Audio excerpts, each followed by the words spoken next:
Assalamualaikum warahmatullahi wabarakatuh. Selamat siang Bu Lulu dan teman-teman. Perkenalkan, kami dari kelompok 9 yang beranggotakan saya sendiri, Rosniati NPM 149, beserta 3 rekan saya ada Vivi Artining Tias NPM 113, Rizky Putri Utami NPM 118, dan Putri Ayulisa NPM 127. Pada kesempatan kali ini kelompok kami akan membahas mengenai surat kredit berdokumen dalam negeri atau SKBDN. Selamat menyaksikan. Surat kredit berdokumen dalam negeri atau biasa dikenal dengan letter of credit dalam negeri pada prinsipnya sama dengan letter of credit yang digunakan dalam perdagangan luar negeri. Yang membedakan adalah wilayah kepabeannya dan valuta yang digunakan. Menurut Peraturan Bank Indonesia, surat kredit berdokumen dalam negeri atau SKBDN atau lazim dikenal dengan LC dalam negeri adalah setiap janji tertulis berdasarkan permintaan pemohon atau applicant yang mengikat bank pembuka atau issuing bank untuk yang pertama, melakukan pembayaran kepada penerima atau order atau mengaksep dan membayar wesel yang ditarik oleh penerimanya. Kedua, memberi kuasa kepada bank lain untuk melakukan pembayaran kepada penerima atau ordernya atau mengaksep dan membayar wesel yang ditarik oleh penerima. Ketiga, memberi kuasa kepada bank lain untuk menegosiasi wesel yang ditarik oleh penerima atas penyerahan dokumen sepanjang persyaratan dan kondisi SKBDN yang dipenuhi. Selanjutnya, terdapat 16 terminologi yang perlu teman-teman ketahui terkait SKBDN. Di sini saya akan menjelaskan beberapa di antaranya. Yang pertama ada bank pembuka atau issuing bank, merupakan bank yang menerbitkan SKBDN atas permintaan pemohon atau applicant. Yang kedua ada bank penerus atau advising bank, adalah bank yang meneruskan SKBDN kepada penerima atau beneficiary. Yang ketiga ada bank tertunjuk atau nominate bank, adalah bank yang diberi kuasa untuk melakukan pembayaran atas unjuk, melakukan akseptasi wesel dan melakukan negosiasi. Yang keempat ada bank pengkonfirmasi, adalah bank yang mengkonfirmasi SKBDN dengan mengikatkan diri untuk membayar, mengaksep atau mengambil alih wesel yang ditarik atas SKBDN tersebut. Yang kelima ada bank penegosiasi, adalah bank yang melakukan negosiasi. Yang keenam ada bank pembayar, adalah bank yang melakukan pembayaran kepada penerima atau beneficiary atas penyerahan dokumen yang telah disyaratkan dalam SKBDN. Yang ketujuh ada bank perembus, adalah bank yang ditunjuk oleh bank pembuka untuk melakukan penggantian pembayaran kepada bank pembayar. Yang kedelapan ada bank pengirim, adalah bank yang mengirimkan dokumen yang disyaratkan dalam SKBDN kepada bank pembuka. Yang kesembilan ada bank pentransfer, adalah bank atas permintaan penerima melaksanakan pengalihan SKBDN baik sebagian atau seluruhnya kepada satu atau beberapa pihak lainnya. Yang ke-10 ada bank tertarik, adalah bank yang berkewajiban untuk melakukan pembayaran atas wesel yang ditarik kepadanya. Selanjutnya terdapat mekanisme sederhana transaksi dengan SKBDN. Nah, teman-teman bisa melihat pada bagan terdapat anak panah dengan nomor yang berurutan, yaitu dimulai dari nomor 1. Untuk yang pertama, antara pembeli dan penjual barang terjadi kontrak pembelian atau penjualan dengan syarat pembayaran menggunakan SKBDN. Kedua, pembeli membuka SKBDN di issuing bank sebesar nilai kontrak. Yang ketiga, issuing bank memberitahukan kepada paying bank bahwa SKBDN atas nama pemohon telah dibuka. Langkah keempat, paying bank selanjutnya meneruskan ke pihak beneficiary bahwa SKBDN telah dibuka. Langkah kelima, penjual selanjutnya mengirimkan barang yang diperjanjikan melalui perusahaan pengangkutan. Keenam, bukti penerimaan barang selanjutnya diserahkan kepada pihak bank dan kepada pihak pembeli. Langkah ketujuh, pihak bank penerbit atau issuing bank memberitahukan kepada bank pembayar bahwa barang yang telah diterima sesuai dengan spesifikasi yang tertulis dalam SKBDN. Kedelapan, bank pembayar meneruskan kepada beneficiary dan melakukan negosiasi pembayaran. Kesembilan, beneficiary selanjutnya menandatangani wesel yang diterbitkan bank pembayar. Kesepuluh, bank pembayar menyerahkan wesel yang diterbitkan kepada bank penerbit SKBDN untuk segera dipenuhi. Langkah ke-11, bank pembayar melalui bank penerbit membebankan kepada pihak applicant untuk memenuhi seluruh setoran jaminan. Langkah ke-12, bank penerbit memberikan konfirmasi bahwa seluruh dana untuk SKBDN dimaksud telah efektif. Langkah yang terakhir yaitu ke-13, bank pembayar melakukan pembayaran kepada pihak beneficiary. Selanjutnya terkait dengan penerbitan SKBDN, terdapat beberapa ketentuan, di antaranya ini ada 13 ketentuan yang harus ditaati untuk penerbitan SKBDN. Di antaranya yang pertama, pemohon dan penerima berkedudukan di dalam negeri. Kedua, dalam hal SKBDN dibuka dalam valuta asing, bank perembus dapat berkedudukan di luar negeri. Ketiga, SKBDN hanya dilakukan untuk transaksi perdagangan barang. Keempat, dalam hal transaksi perdagangan barang tersebut terkait dengan transaksi perdagangan jasa yang tidak dapat dipisahkan satu sama lain, nilai barang harus lebih besar dari nilai jasa. Kelima, transaksi perdagangan barang tersebut hanya dapat dilakukan dengan batasan bahwa perpindahan barang dilakukan di dalam negeri atau perpindahan barang boleh dilakukan dari dalam negeri ke luar negeri sepanjang SKBDN diterbitkan atas dasar LC dan non-LC untuk tujuan ekspor. Keenam, SKBDN diterbitkan dalam mata uang rupiah. Ketujuh, SKBDN dapat diterbitkan dalam valuta asing sepanjang SKBDN terkait dengan perdagangan internasional. Kedelapan, SKBDN hanya dapat diterbitkan dengan kondisi tidak dapat diubah dan tidak dapat ditarik kembali atau tidak dapat dibatalkan tanpa persetujuan dari bank pembuka, bank pengkonfirmasi, dan penerima. Kesembilan, jangka waktu SKBDN dan jangka waktu penundaan pembayaran SKBDN ditetapkan sesuai dengan kesepakatan antara pemohon dan bank pembuka. Kesepuluh, dalam penerbitan SKBDN, bank dapat menetapkan sendiri besarnya jaminan dan atau setoran tunai dengan mempertimbangkan bonaviditas pemohon. 11. Dalam hal SKBDN diterbitkan dengan syarat pembayaran di muka atau red clause, bank wajib menetapkan setoran yang memadai dengan memperhatikan besarnya uang muka yang ditarik. Ke-12, permohonan penerbitan SKBDN hanya dapat dilakukan secara tertulis oleh pemohon atau kuasanya. Ketentuan yang terakhir yaitu ketentuan ke-13, bank hanya dapat menerima permohonan penerbitan SKBDN apabila dalam permohonan tersebut sekurang-kurangnya memuat hal-hal seperti nama, alamat, syarat pembayaran, rincian dokumen, dan lain sebagainya yang telah ditetapkan. Saya Putri Rosa Agustian, PM 127. Di sini saya akan menjelaskan tentang akuntansi SKBDN. Nah, terdapat dua jenis, yaitu tidak dapat dibatalkan dan dapat dibatalkan. Tidak dapat dibatalkan merupakan transaksi yang bersifat komitmen, yang artinya ada kepastian di dalamnya. Sedangkan yang dapat dibatalkan merupakan transaksi yang bersifat kontingensi atau terdapat syarat, yaitu memberikan indikasi bahwa kelanjutan transaksi akan bergantung pada bank penerbit, bank konfirmasi, dan bank penerima. Nah, kemudian SKBDN yang tak dapat dibatalkan itu bisa dibatalkan, namun harus ada persetujuan dari bank pembuka, bank konfirmasi, dan penerima. Berikut contoh penerbitan SING SKBDN yang ditujukan pada nasabah cabang bank sendiri. Di sini contohnya PT Mulia Jaya Nasabah Bank Mitra Niaga Semarang yang membeli kayu kepada PT Alam Kayu Pontianak nasabah Bank Mitra Niaga Pontianak. Namun, PT Alam Kayu meminta PT Mulia Jaya untuk membuka SING SKBDN. Nah, pada tanggal 25 2017, PT Mulia Jaya membuka SING SKBDN dengan setoran jaminan penuh kepada Bank Mitra Niaga Semarang. Setorannya memungut biaya beban gironya 900 juta dan sisanya dibayar tunai. Bank Mitra Niaga Semarang memungut komisi penerbitan 2 juta dan ongkos kawatnya 100.000. Komisi dan ongkos kawat dibayar tunai oleh PT Mulia Jaya. Nah, pertama kita catat dulu pada rekening administrasi di bagian kredit. SING SKBDN tak dapat dibatalkan dan masih berjalan sebesar 1 miliar didapat dari jumlah harga kayu yang diambil oleh PT Mulia Jaya nasabah Bank Mitra Niaga Semarang tersebut. Kemudian dicatat pada rekening real dengan kas di sisi debit 102.100.000 dan giro pada PT Mulia Jaya debit 900 juta dan setoran kredit jaminan SKPD di kredit 1 miliar, pendapatan komisi penerbitan 2 juta dan pendapatan ongkos kawat 100.000. Nah, kemudian dicatat juga di akuntansi eksekusi pembayaran di bank penerbit.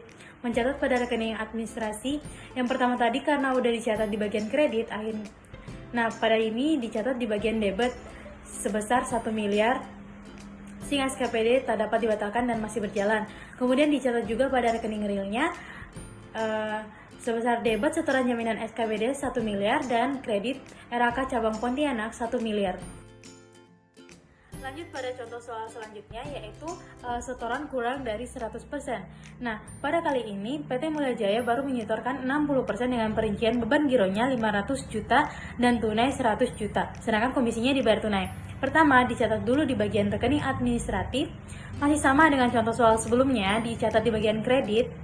Kemudian dicatat pada rekening realnya, kasnya 102.100.000 rupiah dan giro pada PT Mulia Jaya berubah menjadi 500 juta karena pada soal ini sejumlah 500 juta. Kemudian setoran jaminan SKBDN berubah menjadi 600 juta, itu didapat dari beban giro sebesar 500 juta dan tunainya 100 juta. Kemudian pendapatan komisi penerbitan 2 juta dan ongkos kawatnya 100. Nah, bila pihak applicant party tidak mampu membayar, maka kekurangan tersebut dapat dikonversi ke kredit yang diberikan.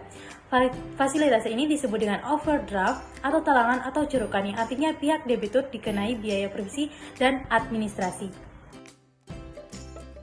Berikut ada contoh soal jika pihak tidak mampu membayar. Kekurangan di setoran jaminan dikonversi menjadi kredit yang diberikan dengan provisi 2,5% dan biaya administratifnya 400, provisi dan biaya administratif diterima tunai. Dicatat pada rekening administrasi di sisi debit sebesar 1 miliar, kemudian mencatat pada rekening realnya, kasnya 10.400.000 didapat dari pendapatan provisi kredit sebesar 10 juta dan pendapatan lain administratif 400.000. Nah, pendapatan provisi kredit 10 juta itu didapat dari kredit yang diberikannya sebesar 400 juta dikali dengan provisinya 2,5% dapatlah pendapatan provisi kredit 10 juta. Nah, kemudian setoran jaminan SKBDN sebesar 600 juta masih sama dengan soal yang sebelumnya. Kredit RAK cabang Pontianak sebesar 1 miliar dan pendapatan provisi kredit yang saya jelaskan tadi sebesar 10 juta dan pendapatan lain administratifnya 400.000. Kemudian dicatat di pencatatan di Bank Mandiri cabang Pontianak, debit RAK cabang Semarang 1 miliar dan giro PT Alam Kayu 1 miliar.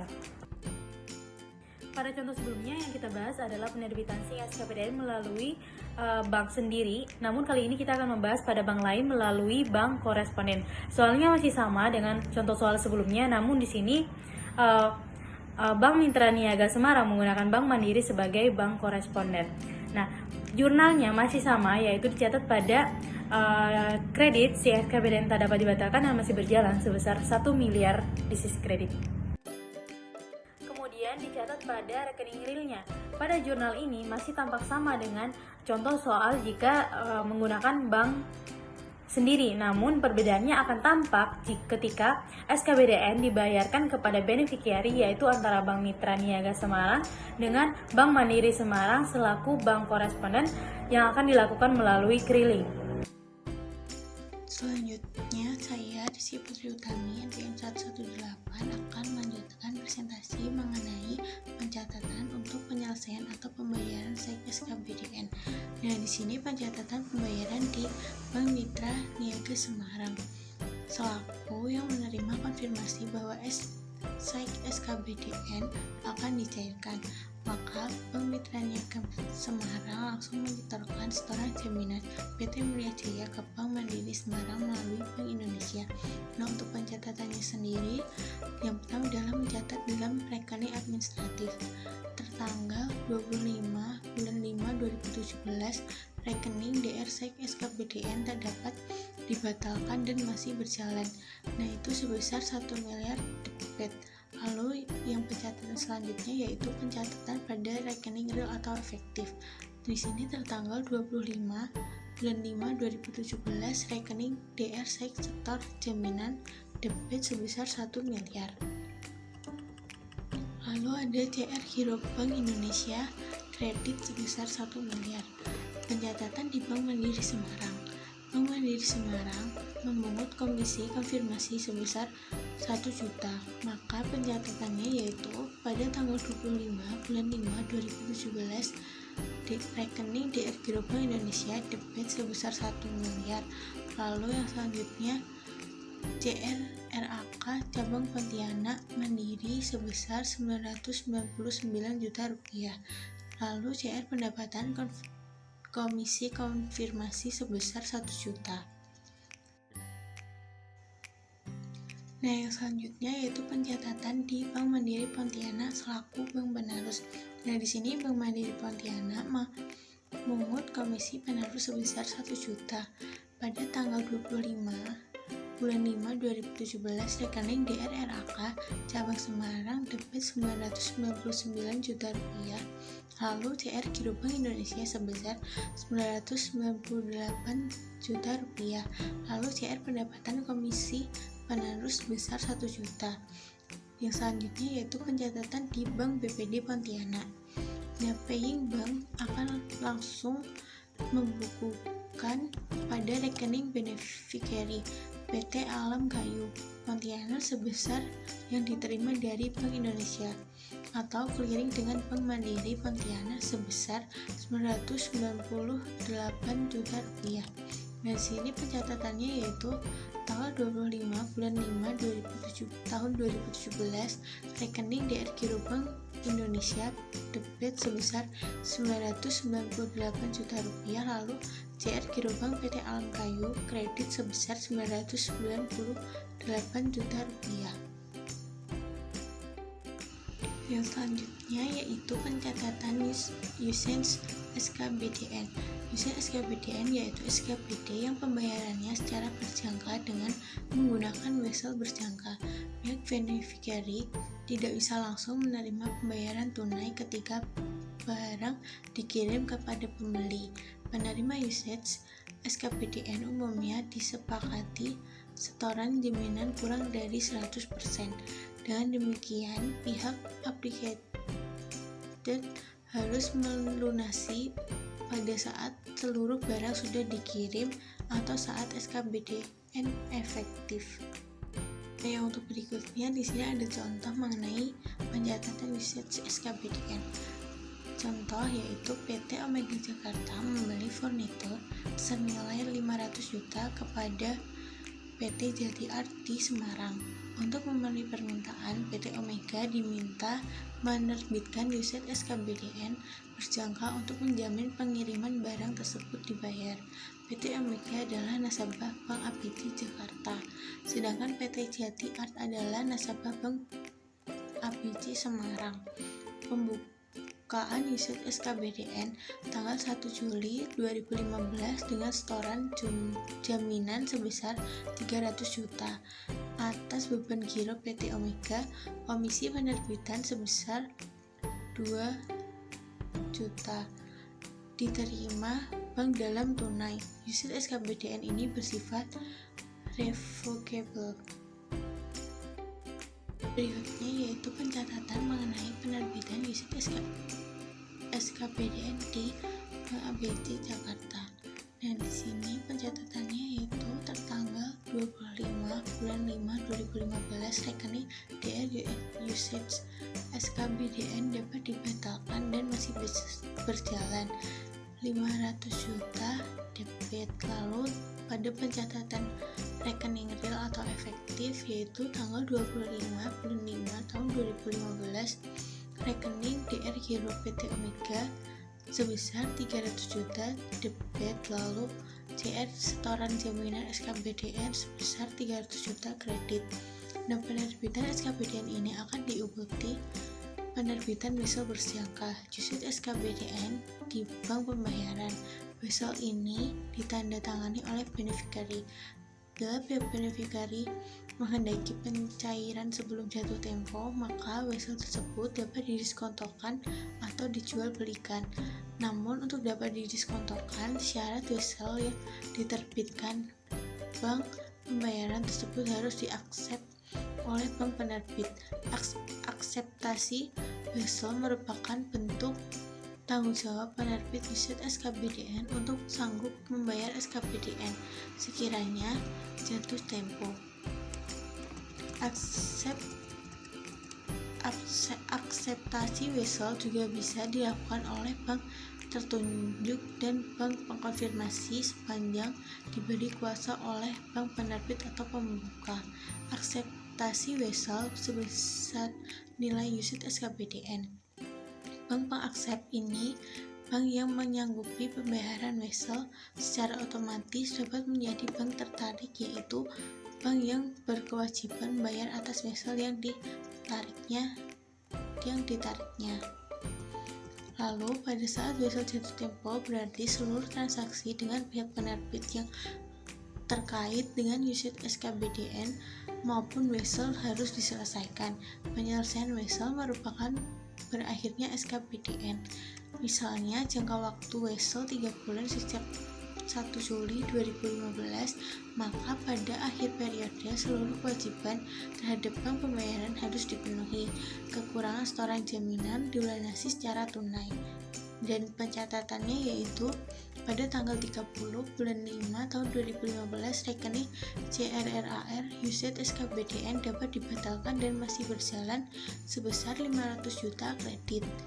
Lalu pada pencatatan rekening real atau efektif yaitu tanggal 30 bulan 5 2015 rekening DR setoran jaminan SKBDN sebesar 300 juta debit, lalu DR kredit sebesar 200 juta debit, dan CRRAK cabang Semarang sebesar 500 juta kredit. Nah, yang selanjutnya yaitu pencatatan di cabang pembayaran pada saat penerbitan wesel berjangka SKBDN. Nah, di sini pencatatannya yaitu tanggal 30 bulan 5 tahun 2015. Rekening CRRAR wesel usage SKBDN jatuh tempo sebesar 500 juta kredit. Nah, untuk yang selanjutnya di sini ada formulir laporan transaksi SKBDN. Nah, untuk petunjuk pengisian laporan penerbitan SKBDN, yang pertama yaitu penerbitan SKBDN adalah penerbitan SKBDN berdasarkan jangka waktu pembayaran SKBDN yang dihitung secara kualitatif sejak awal tahun sampai dengan akhir bulan periode. Nah, di sini awal tahunnya itu pada bulan Januari. Nah, untuk akhir periode menyesuaikan pada kesepakatan yang telah ditentukan. Lalu yang kedua yaitu SKBDN yang dibatalkan adalah SKBDN yang tidak jadi direalisasi, dihitung secara kumulatif sejak awal tahun atau bulan Januari sampai dengan akhir bulan laporan. Nah, metode perhitungan kumulatif tersebut di cut off secara tahunan, sehingga setiap awal tahun data yang dilaporkan adalah data SKBDN yang dibatalkan pada bulan Januari tahun yang bersangkutan. Lalu yang ketiga, realisasi SKBDN yang kewajiban pembayarannya sudah dilaksanakan oleh bank, dihitung secara kumulatif sejak awal tahun sampai dengan akhir bulan laporan. Nah, metode perhitungan kumulatif tersebut di cut off secara tahunan, sehingga setiap awal tahun data yang dilaporkan adalah data realisasi SKBDN pada bulan Januari tahun yang bersangkutan. Nah, langkah yang terakhir yaitu SKBDN yang belum direalisasi adalah SKBDN yang belum jatuh tempo pembayarannya dan masih menjadi kewajiban bank, dihitung sejak awal tahun atau bulan Januari sampai dengan akhir bulan laporan. Metode perhitungan kumulatif tersebut di cut off secara tahunan, sehingga setiap awal tahun data yang dilaporkan adalah data SKBDN yang belum direalisasi pada bulan Januari tahun yang bersangkutan. Selanjutnya saya akan membahas tentang pengalihan SKBDN. Nah, SKBDN yang dapat dialihkan adalah SKBDN di mana penerima pertama berhak untuk mengajukan permohonan kepada bank penerus yang membayar, mengaksep dan menegosiasi untuk mengalihkan SKBDN tersebut, baik seluruhnya maupun sebagian kepada satu atau beberapa pihak penerima kedua. Nah, SKBDN dapat dialihkan jika di dalamnya secara tegas dicantumkan kata dapat dialihkan atau transferable, sedangkan istilah lainnya itu tidak dapat diperkenankan. SKBDN hanya diperkenankan satu kali kepada penerima kedua. Selanjutnya, SKBDN hanya dapat dialihkan sesuai dengan persyaratan dan kondisi yang dinyatakan dalam SKBDN asli dengan pengecualian yang pertama nilai SKBDN, yang kedua harga satuan, yang ketiga tanggal jatuh tempo, yang keempat tanggal terakhir pengajuan dokumen, yang kelima jangka waktu pengangkutan. Nah, salah satu atau semua dari batasan-batasan tersebut dapat dikurangi atau diperpendek. Selanjutnya ada pengiriman barang dengan asuransi. Nah, jika dalam mengirimkan barang pihak beneficiary itu menggunakan asuransi, maka persentase penutupan asuransi yang harus dilaksanakan dapat ditingkatkan nilainya untuk mencapai jumlah pertanggungan yang ditentukan dalam SKBDN asli. Slide selanjutnya, konsekuensi pengalihan SKBDN. Yang pertama, nama dan alamat penerima pertama dapat diganti nama dan alamat pemohon, kecuali SKBDN asli mewajibkan nama pemohon secara khusus dicantumkan dalam setiap dokumen selain dari faktur. Yang kedua, bank dapat menerima faktur dan wesel yang telah diubah oleh penerima berdasarkan faktur dan wesel dari penerima kedua sepanjang nilainya tidak melebihi nilai SKBDN asli. Yang ketiga, bank yang seharusnya menjadi bank pembayar bila melakukan pengalihan SKBDN akan menjadi bank pentransfer, yaitu bank yang mengalihkan SKBDN atas dasar permintaan beneficiary. Selanjutnya ada contoh kasus pengalihan SKBDN. Setelah PT Jati Art mengirimkan barang furnitur pada tanggal 5 Juli 2015 mengalihkan haknya sebagai beneficiary atas Usans SKBDN senilai 500 juta kepada PT Jatisari untuk menutup hutangnya. Dengan pengalihan ini, Bank ABC Semarang akan menerbitkan wesel Usans SKBDN atas nama PT Jatisari bukan PT Jati Art. Dengan demikian, hak-hak efektivitas dana menjadi kepemilikan PT Jatisari. Selanjutnya, pencatatan atas transaksi tersebut adalah Bank APJ Semarang selaku bank pembayar mencatat penerbitan wesel atas nama PT Jatisari per 5 Juli 2015 ke rekening dengan akun CRRAR Wesel Usens SKBDN. Nah, itu belum jatuh tempo di sisi debit senilai 500 juta. Kemudian Bank ABC mencatat pada rekening real efektif ketika wesel jatuh tempo dan dibayar, yaitu ke rekening dengan akun DRRAR cabang Jakarta di debit senilai 500 juta dan CR Giro PT Jatisari di kredit senilai 500 juta. Selanjutnya, menihilkan rekening administratif ketika seluruh kewajiban bank pembayar telah dipenuhi dengan akun DRRAR Wesel Usens SKBDN belum jatuh tempo di sisi kredit senilai 500 juta. Selanjutnya, wesel yang telah jatuh tempo kadang-kadang tidak langsung dicairkan oleh pihak beneficiary. Bila ini yang terjadi, maka bank penerbit wesel atau bank pembayar perlu membukukannya di dalam rekening administratif terlebih dahulu sampai dengan wesel tersebut dicairkan. Nah, pencatatannya adalah menihilkan rekening administratif pertama dan memunculkan rekening administratif untuk wesel yang telah jatuh tempo secara terperinci sebagai berikut, yaitu akun dengan akun CRRAR Wesel Usens SKBDN belum jatuh tempo pada sisi kredit senilai 500 juta, dan yang kedua dengan akun DRRAR Wesel Usens SKBDN telah jatuh tempo di sisi kredit senilai 500 juta. Sekian presentasi dari kelompok kami. Wassalamualaikum warahmatullahi wabarakatuh.